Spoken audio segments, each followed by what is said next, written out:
தமிழகத்தில் நடந்து முடிந்த சட்டமன்ற தேர்தல் முடிவுகள் வெளியான பிறகு 60 ஆண்டுகாலம் ஆட்சிப்பிடத்தை அலங்கரித்த 2 திராவிட கட்சிகளுக்கும் தேர்தல் தோல்விகள் மிகப்பெரிய படிப்பினையும் பாடங்களையும் தந்திருக்கும் நிலையில் தங்களின் தோல்விக்கான காரணம் என்ன என்பது குறித்த ஆய்வுகள் ஒருபுறம் நடத்தி வரும் நிலையில் தங்களின் தோல்விகளை தங்களால் ஏற்றுக்கொள்ள முடியாத நிலையில் தொடர்ந்து 2 திராவிட கட்சிகளும் அடுத்தடுத்த அரசியல் நகர்வுகளை நகர்த்தி வருவதை தமிழகத்தில் காண முடிகிறது. அந்த வகையில் நடந்து முடிந்த 2026 தமிழக சட்டமன்ற தேர்தலில் முன்னாள் முதல்வரும் தமிழக திமுக தலைவருமான ஸ்டாலின் போட்டியிட்ட கொளத்தூர் தொகுதியில் அவரை எதிர்த்து போட்டியிட்ட தாவேகா வேட்பாளர் VS பாபு களம் கண்டு வெற்றி பெற்றிருந்தார். இந்த தேர்தல் முடிவுகள் வெளியான நிலையில் ஸ்டாலினை எதிர்த்து போட்டியிட்ட VS பாபு 8795 வாக்குகள் வித்தியாசத்தில் வெற்றி பெற்றார். இந்த நிலையில் வெற்றி பெற்று 2 மாதங்கள் ஆன நிலையிலும் தற்போது அந்த வெற்றியை திமுகவால் ஏற்றுக்கொள்ள முடியாத சூழல் நிலவி வருகிறது. திமுக பெரும் தோல்வியை இந்த தேர்தல் களத்தில் சந்தித்தாலும் குறிப்பாக கொளத்தூர் தொகுதியின் தோல்வியை தங்களால் ஏற்றுக்கொள்ள முடியாது என்பதான மனநிலையில் தொடர்ந்து தங்களுடைய பயணங்களை மேற்கொண்டு வரும் நிலையில் இந்த விவகாரம் தொடர்பாக தோல்விக்கான காரணங்களில் சில மர்மங்கள் இருக்கக்கூடும் என்ற அச்சத்தோடும் கூட தேர்தலில் முறைகேடுகள் அரங்கியிருக்கும் என்ற சந்தேகத்தையும் எழுப்பியது திமுக. திமுகவின் தலைவரான ஸ்டாலின் பல்வேறு மக்கள் நல திட்டங்களையும் மக்களுக்கான பல்வேறு வளர்ச்சி திட்டங்களையும் அந்த தொகுதியில் ஒட்டுமொத்தமாய் செய்ததையும் யாரும் மறுக்க முடியாது என்றாலும் கூட கொளத்தூர் தொகுதி மக்கள் எப்படி அவரை புறக்கணித்தார்கள் என்ற கேள்விகளும் சந்தேகங்களும் எழுக்கத் தோன்றியது. கட்சியின் கடைக்கோடி தொண்டர்கள் வரை கட்சியின் முக்கிய நிர்வாகிகள் என பலரிடமும் ஆய்வுகளை நடத்தினர். அத்தனை ஆய்வுகளிலும் நிச்சயம் வெற்றி கிடைத்திருக்கும் என்பதால் நம்பிக்கை வார்த்தைகளை திமுகவின் தலைமைக்கு தந்த நிலையிலும் கூட இதில் ஏதோ ஒரு மர்மம் இருக்கும் என்பதான நிலைப்பாட்டுகளில் திமுக தனது வெற்றியை கொண்டாட வேண்டும் என்பதற்கான நிலைப்பாட்டில் தொடர்ந்து அதற்கான முனைப்புகளை மேற்கொண்டதன் ஒரு வாயிலாக தேர்தல் முடிவுகள் வெளியாகி 2 மாதங்கள் தற்போது நிலவி வரும் நிலையிலும் கூட ஏற்கனவே தேர்தல் ஆணையத்தில் தங்களுக்கான சந்தேகங்கள் விளக்கங்களை கேட்க வேண்டும் என்று சொன்னால் தேர்தல் ஆணையத்தின் விதிகளின்படி தேர்தல் முடிந்து முடிவுகள் வெளியான 7 நாட்களுக்குள் தங்களுடைய நிலைப்பாட்டுகளை கோர முடியும் என்பது சட்ட வல்லுநர்களின் கருத்து. அந்த வகையில் திமுகவும் தேர்தல் ஆணையத்தை அணுகியிருந்ததாகவும் சொல்லப்படுகிறது. அதன் அடிப்படையில் தற்போது 2 மாதங்களுக்கு பிறகு கொளத்தூர் தொகுதிக்கு உட்பட்ட 14 வாக்குச்சாவடிகளில் பதிவான வாக்குப்பதிவு எந்திரங்களை மறு ஆய்வு செய்ய வேண்டும் என்பதான கோரிக்கையை தேர்தல் ஆணையத்திடம் ஏற்கனவே திமுக வைத்திருந்தது. இதனையடுத்து சீல் வைக்கப்பட்டு பாதுகாப்பாக வைக்கப்பட்டிருந்த கொளத்தூர் தொகுதிக்கு பயன்படுத்தப்பட்ட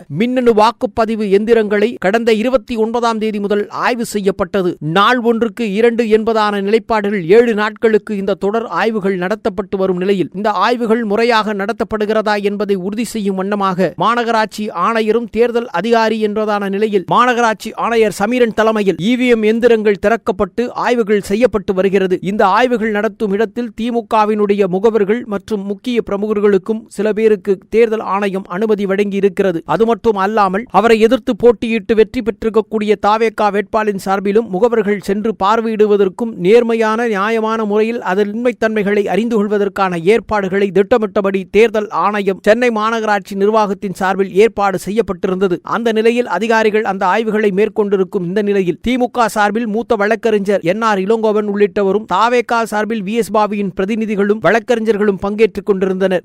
ஒரு நாளைக்கு 2 வாக்குச்சாவடிகள் வீதம் மொத்தம் 14 வாக்குச்சாவடிகளில் 7 நாட்களுக்கு இந்த சரிபார்ப்பு பணிகளை மேற்கொள்ள வாக்கு எந்திரங்களில் வழக்கமான நடைமுறைகளை எப்படி பார்வையிட வேண்டும் என்பதற்கான சில விஷயங்களும் வெளிப்படைத்தன்மையுடன் தேர்தல் ஆணையம் ஏற்பாடு செய்திருந்தது. இந்த நிலையில் 2 நாட்கள் ஆய்வுகள் முடிந்த நிலையில் 3வது நாள் ஆய்வுகள் தொடர்பணிகள் நடந்து கொண்டிருக்கும் நிலையில் திமுகவின் மூத்த வழக்கறிஞர்களில் ஒருவரான NR இளங்கோவன் கொளத்தூர் தேர்தல் முறையாக நடைபெறவில்லை என்பதான பகிரங்க குற்றச்சாட்டை வெளிப்படுத்தியிருக்கிறார். வாக்கு எந்திரத்தில் 2 சீல்கள் முறையாக வைக்கப்படவில்லை என்றும் புதிதாக அட்ரஸ் டேக் இருந்தது என்றும் சில தொழில்நுட்ப கோளாறுகள் அரங்கேறியிருப்பதன் விதமாகவும் மொத்தத்திலே இந்த தேர்தலிலே வாக்குப்பதிவு எந்திரங்கள் சரியாக பாதுகாக்கப்படவில்லை அல்லது சரியாக பாதுகாக்கப்பட்டிருந்தால் இந்த தேர்தல் முறையான தேர்தல் இல்லை என்பதை போன்ற அறிவியல் பூர்வமான சட்ட ரீதியாகவும் தெரிந்து கொள்ள முடிகிறது என்பதான தனது தரப்பு வாதங்களை வைத்து வைக்கிறார். அது மட்டுமல்லாமல் மாவட்ட தேர்தல் அதிகாரியிடம் 30ஆம் தேதி 19 கேள்விகளை எழுப்பி ஒரு கடிதமாக கொடுத்திருப்பதாகவும் தெரிவிக்கின்றனர் திமுகவினர். கடந்த 3 நாட்களாக நடந்த ஆய்வினை வீடியோ பதிவுகள் செய்திருப்பதாகவும் வாக்குச்சாவடியில் 57 உள்ள எந்திரத்தில் 2 எந்திரங்களில் குறைபாடுகள் இருந்ததாகவும் முறையாக அது சீல் வைக்கப்படாமல் இருந்ததும் கண்டுபிடிக்கப்பட்டதாகவும் இதில் பல குளறுபடிகள் இருப்பதையும் திமுக தரப்பில் சுட்டிக்காட்டி இருப்பதால் இந்த விவகாரம் தொடர்பாக நீதிமன்றத்தை நாடவிருப்பதாகவும் சட்ட ரீதியாகவே இதை அணுக வேண்டும் என்பதான மனநிலையில் திமுக இருப்பதாகவும் தனது நிலைப்பாட்டை வெளிப்படுத்தியிருக்கிறார் திமுகவின் வழக்கறிஞர் NR இளங்கோவன். இந்த நிலையில் தேர்தல் தோல்விகளை தழுவியிருக்கும் திமுகவின் தலைவர்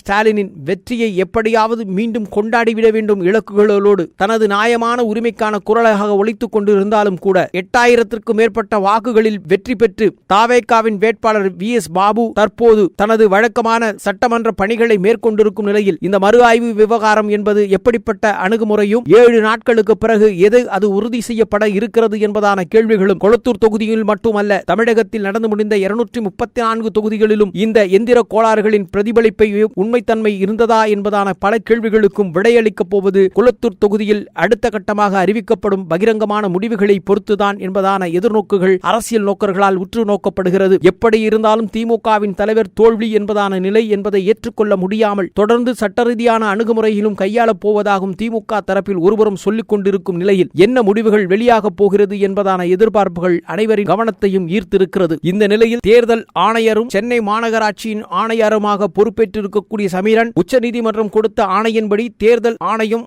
வாக்கு எந்திரங்கள் சரிபார்ப்பு பணிகளை செய்து வருவதாகவும் EVM எந்திரங்கள் மீது எந்தவிதமான சந்தேகமும் இருக்கக்கூடாது என்பதற்காக இந்த ஆய்வானது முறையாக நடத்தப்பட்டு வருவதாகவும் இந்த ஆய்வில் இதுவரை எந்த குளறுபடியும் கண்டுபிடிக்கப்படவில்லை என்றும் 100% துல்லியமாக நடைபெற்று வருவதாகவும் ஏற்கனவே நடந்து முடிந்த தேர்தலின் போது கடைபிடிக்கப்பட்ட அத்தனை மரபான முறைகளையும் தற்போதும் கடைபிடிக்கப்பட்டு வருவதாகவும் விளக்கங்களை தெரிவித்திருக்கிறார். தேர்தல் அதிகாரியாய் இருக்கும் தற்போதைய சென்னை மாநகராட்சி ஆணையர் சமீரனின் உத்தரவுகள் ஒருபுறம் இருந்தாலும் திமுக தரப்பில் சொல்லப்படுகிற குற்றச்சாட்டுகள் எவ்வளவு உண்மைத்தன்மை என்பதையும் இது தொடர்பாக அவர்கள் நீதிமன்றத்தை நாடியிருக்கும் நிலையில் நீதிமன்றம் அடுத்த கட்டமாக என்ன சொல்ல இருக்கிறது என்பது குறிப்பாக 7 நாட்களுக்கு பிறகு இந்த ஆய்வுகளின் இறுதி முடிவுகள் என்னவாக வெளிப்பட போகிறது என்பதான கேள்விகளை வைத்துத்தான் கொளத்தூர் தொகுதியின் சட்டமன்ற உறுப்பினர் VS பாபா அல்லது மீண்டும் திமுகவின் தலைவரான MK ஸ்டாலினா என்பது தீர்மானிக்கப்படும் என்ற எதிர்பார்ப்புகளோடு காத்திருக்கிறார்கள் கொளத்தூர் மக்கள் மட்டுமல்ல தமிழகத்தின் 234 சட்டமன்ற தொகுதிகளை உள்ளடக்கி தேர்தல் களத்தில் சந்தித்த பல வேட்பாளர்களின்